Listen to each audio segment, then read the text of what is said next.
Now we're going to work on the guided practice. The first one says, name the postulate or theorem that leads you to conclude that the triangles are similar. So we have one set of angles marked as congruent. We have a right angle here. That means we have a right angle here as well. So this is angle, similarity. The rest of the directions say write a similarity statement.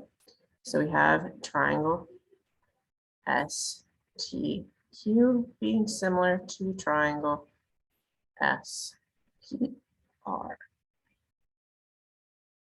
Our next one, we have all sides. So I'm assuming this is side, side, side, but we need to make sure that all of the sides reduce to the same thing. So I'm setting it up. Left-hand triangles on top, order from smallest to largest. Doing the same thing with the right-hand triangle, smallest to largest. And all of those reduce to 1/2. So this is side, side, side similarity. And triangle FDE is similar to triangle LJK.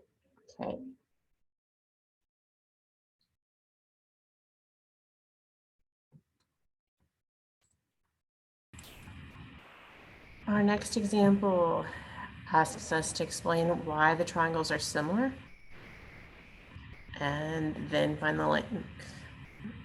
Our first one, we have two angles marked and we know that angle P is congruent to itself. So we have angle similarity. And then we need to set up our proportion. So we have 4/x plus 5. Notice those were whole lengths. That means we have 3/x plus 3. It's not just x because I need this whole length. And then we're cross multiplying. So we have 4 times x plus 3. Make sure you're putting parentheses equaling 3 parentheses x plus 5. And then we're distributing. So we have 4x plus 12 equaling 3x plus 15. Subtracting the 3x from both sides and subtracting the 12 from both sides. And we get x equaling 3. Now we need to substitute because we need to find the entire length of PS. So we've got 3 plus 3 because plugging in that x, 3 for the x, and that equals 6.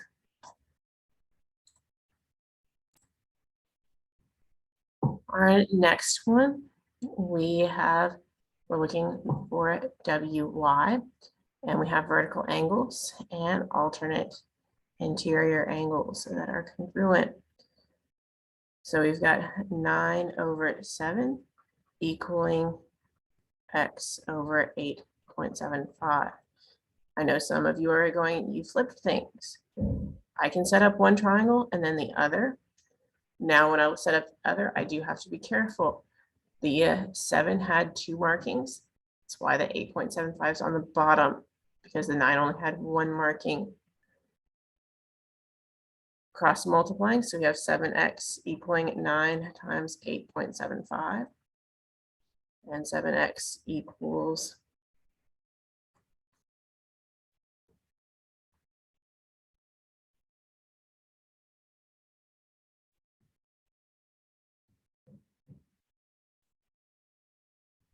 78.75, and then we're dividing by 7,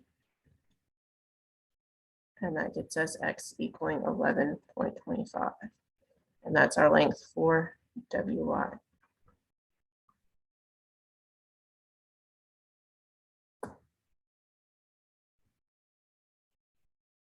Our next one, we want to find the height of the image to the nearest 1/10 of an inch. We have inches and feet, so we need to convert these that have feet and inches into just inches. So remember that every single yard has, or not yard, sorry, every foot has 12 inches. So we have 12 times 4 is 48. Plus 6 gets us 54. And then same thing over here, 5 times 12 is 60, plus 5 is 65. And we are looking for the height of pinhole projection, which is this. And we need to set up.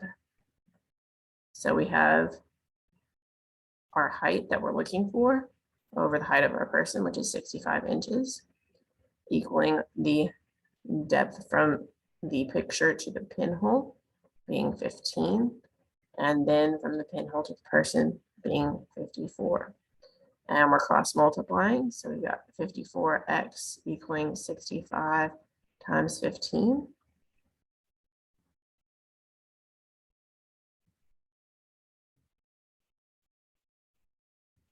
And 54x equals 975.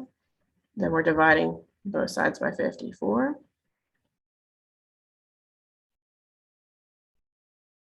And we get 18.05 repeating, but we are rounding to the nearest tenth of an inch.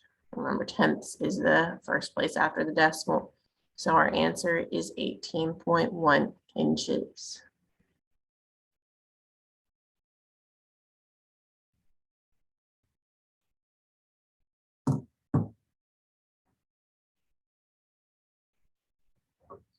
Our next two, we're finding the length that it's asking for. We're looking for DG, so we just need to set up our proportion. So we've got 32 over 24 equaling 40 over x, and we cross multiply. So we have 32x equaling 24 times 40.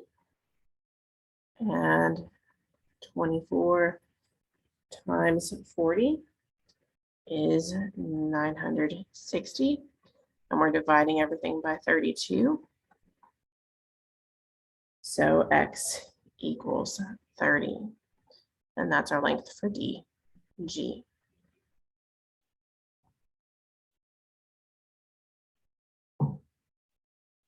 Our last one on our guided practice, we're looking for our RN. So again, we can set up our proportion. 5 over 8 equals x over 10, and cross multiply. So 5 times 10 equals 8x. 50 equals 8x. Dividing by 8, so x equals 25 fourths. And that's our length for RN.